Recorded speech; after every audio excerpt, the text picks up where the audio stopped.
The Naked DJs podcast. Are they really naked? We know they expose themselves every day just so they can bring you the best of music. They like to stick it out there for everyone to hear. You can hear their podcast on Anchor.fm, YouTube, and any of your favorite podcast platforms. Welcome to the Living the Dream podcast with Curveball. If you believe, you can achieve.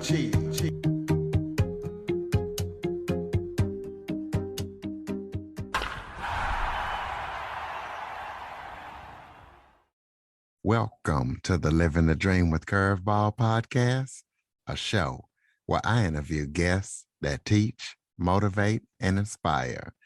Today, I am joined by Carrington Smith. Carrington is an author, a single mom, an attorney, a business owner, and an executive search professional.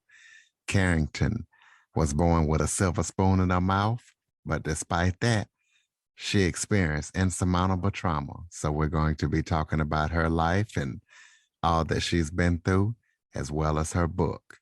Carrington, thank you so much for joining me today.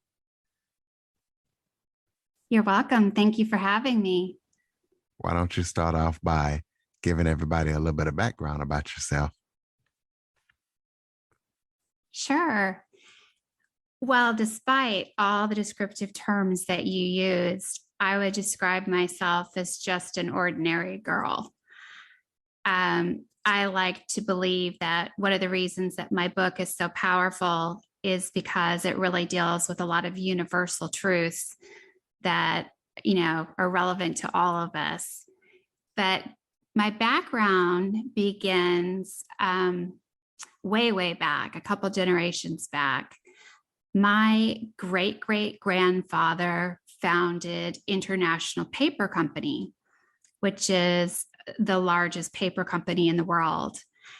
And so my predecessors, they lived a storied life hanging out with the Vanderbilts and DuPonts and the Astors, and were really living that Great Gatsby life. However, when we get to my grandmother, she lived that life, but something happened in her generation where the bulk of the wealth did not pass on. And so what we ended up with my grandmother's, she was full of resentment at having been raised in this. I mean, it's really, if it is like The Great Gatsby or any of the movies that you would see, we would watch black and white films of her childhood.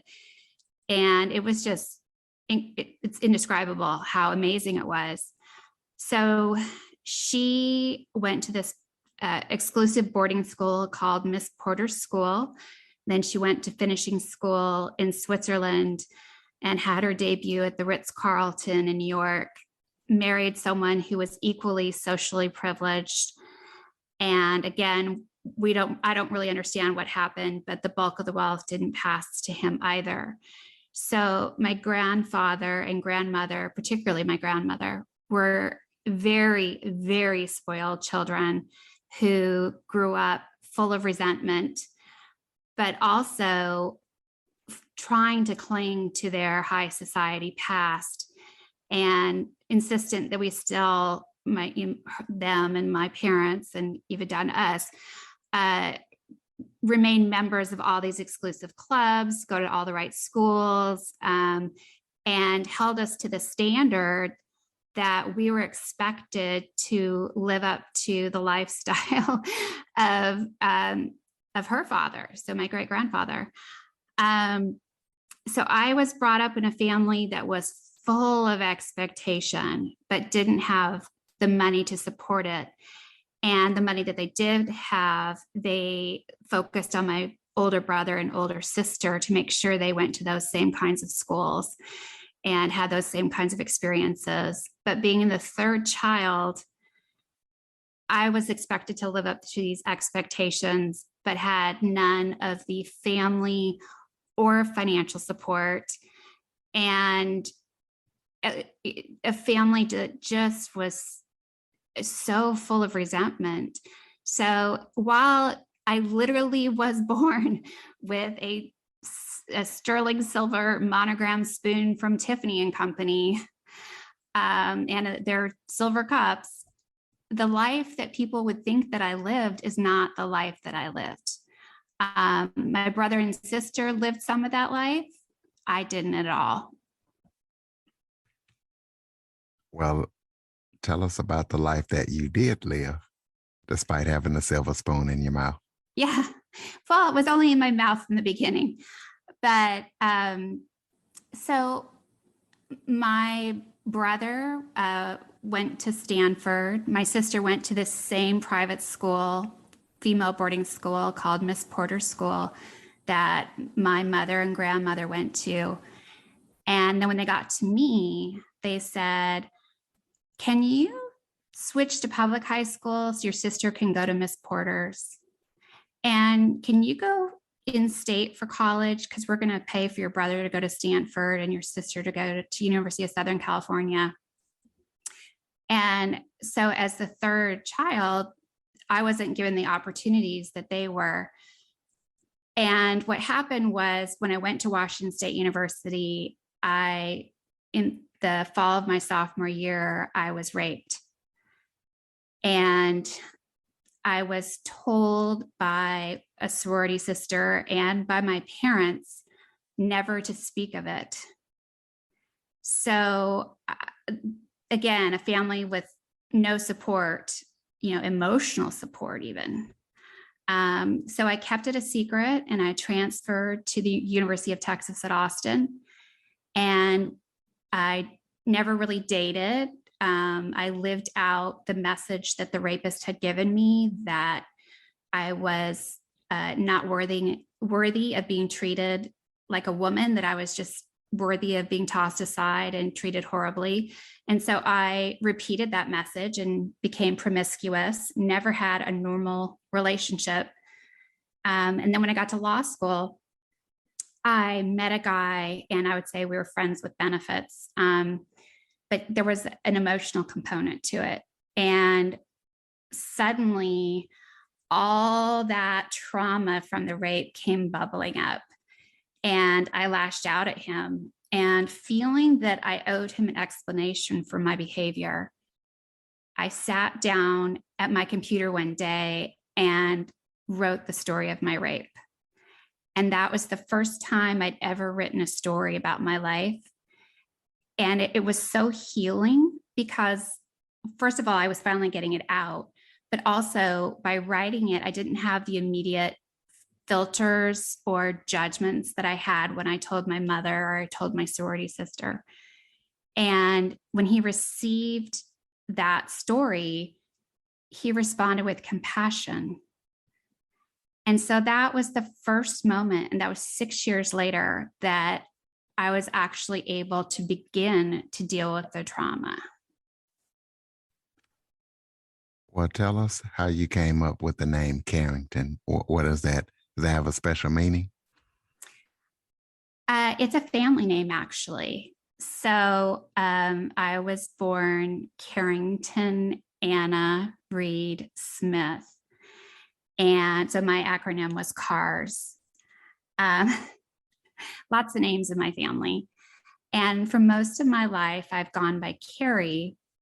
But as part of my journey, which my life has been about living in the shadows and taking the crumbs that were given to me and hiding out, because everyone in my family was jostling to be a bigwig like my great grandfather.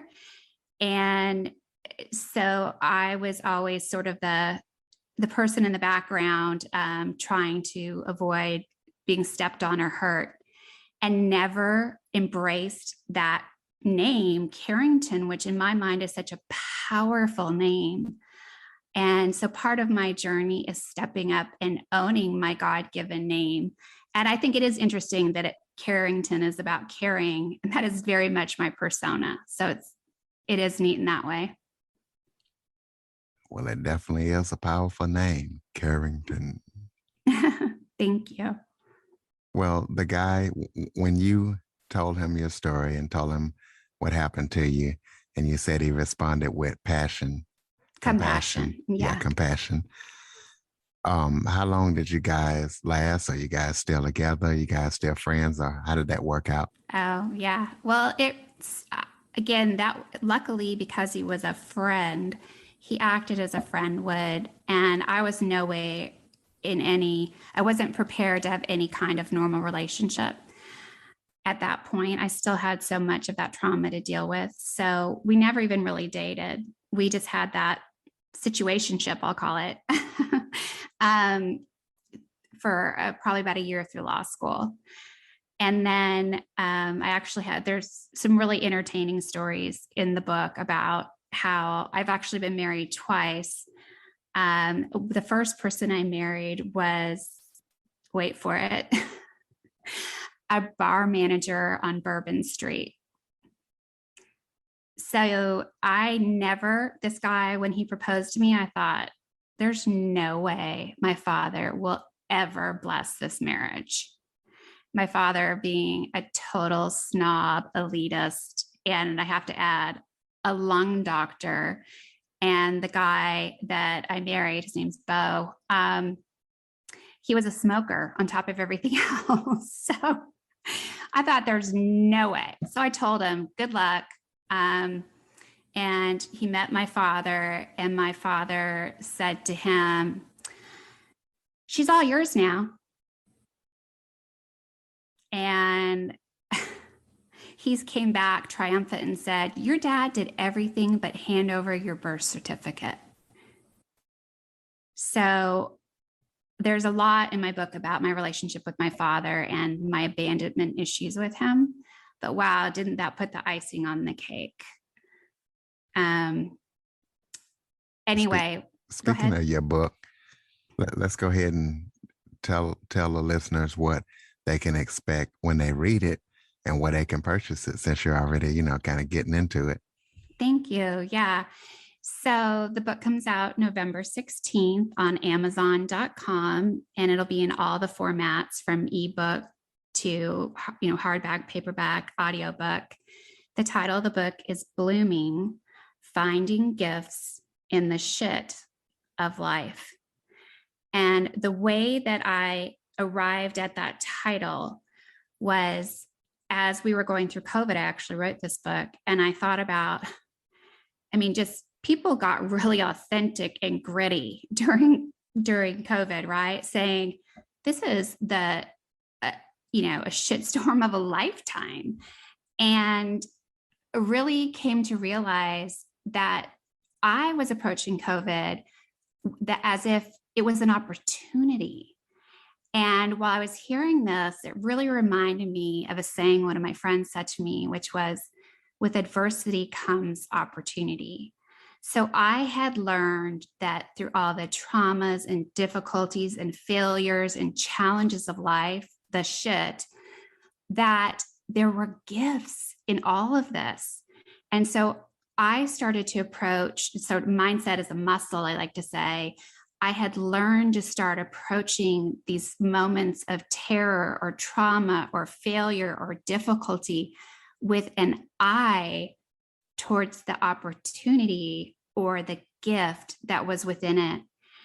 And I'll give you an example. I was kind of talking about my father and some of the challenges, and there's a lot in the book about it, but I had someone say to me, what's your greatest strength? And I thought about it, and I said, well, intuition. That's my greatest strength. That is by far my greatest strength. And they're like, well, how do you think you got that gift? And I thought about it, and I realized my skills of intuition were honed through years of walking on eggshells around my father.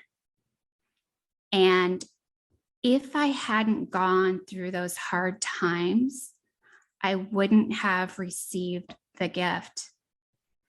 And when I had that epiphany, I realized, wow, I know I've always been grateful for the gift of intuition, But when I married it to the path that birthed it, I suddenly realized that I had gratitude for my past, for the horrible things that happened to me, because I would not change a thing. I wouldn't be the person I am today if I hadn't gone through the trauma that I've been through. So for me, understanding that there were gifts in the trauma, not only did it, help me to reframe how I viewed these events in my life, but it also helped me to claim them and turn them into superpowers in my life. And that's what this book is about. I go through different events in life, and even the worst of them, even being raped, how those events can be reframed into realizing there's power in them. And then when you do that, they lose their grip on you. So it's really an empowering thing. Well, that's wonderful. Do you have any other projects? Or I know you got your book release coming up, but are there any other projects that you're working on that people need to know about? Well, the book is the main one right now. And then the other thing is just, my personal business. I think you mentioned at the beginning that I referenced law school. So I did practice law for 7 years. And then, as many of us have done, I had that moment where I was like, is this really what I want to do? Do I want to spend the rest of my life doing this? And rumbled with what was the right thing for me to do. But I was determined to use that law degree. And so I started a business as an executive search professional, focusing on placing lawyers primarily in companies. So like as the top lawyer in a company, but also as partners with some of the major law firms. And with that business, my success has all been about using my intuition. So, Well, what kind of attorney were you before you decided to make the transition? I was a trial lawyer, but in a very, very boring area. It will make you run. So I did litigation for big corporations to lower their property taxes. I know that makes you so excited. Hey, a lawyer is a lawyer. Yeah. Do you give out your contact information so people can get in touch with you and connect with you and check out that book? Any websites Sure. or social media links? Absolutely. So my author website is carrington-smith.com. And Carrington is Carrington. And then you can find me on Facebook, Instagram, etc. at Carrington ATX.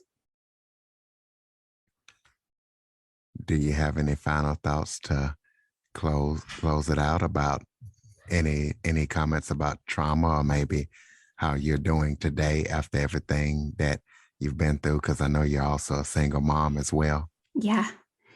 I guess I just want to give words of encouragement to people that while you're slogging through it, I want to acknowledge your pain, the trauma that you're experiencing. I think that's an important part of the process. As I like to say, you need to experience rage before you can experience forgiveness.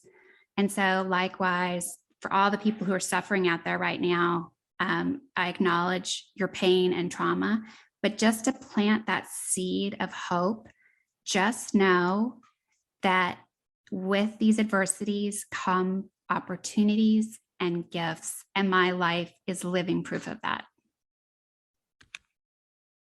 Most definitely. Ladies and gentlemen, carrington-smith.com. Make sure you check out our book. Going to be coming out November 16th. It's going to be a good read. Also, please be sure to follow, rate, review, and share this episode, especially if you know somebody going through trauma similar to what Carrie has went through. And Android listeners, go to the Google Play Store and download the Living the Dream with Curveball podcast app. Carrington, thank you so much for joining me today. Thank you, Curtis. I appreciate it. For more information on the Living the Dream podcast, visit www.djcurveball.com. Until next time, stay focused on living the dream.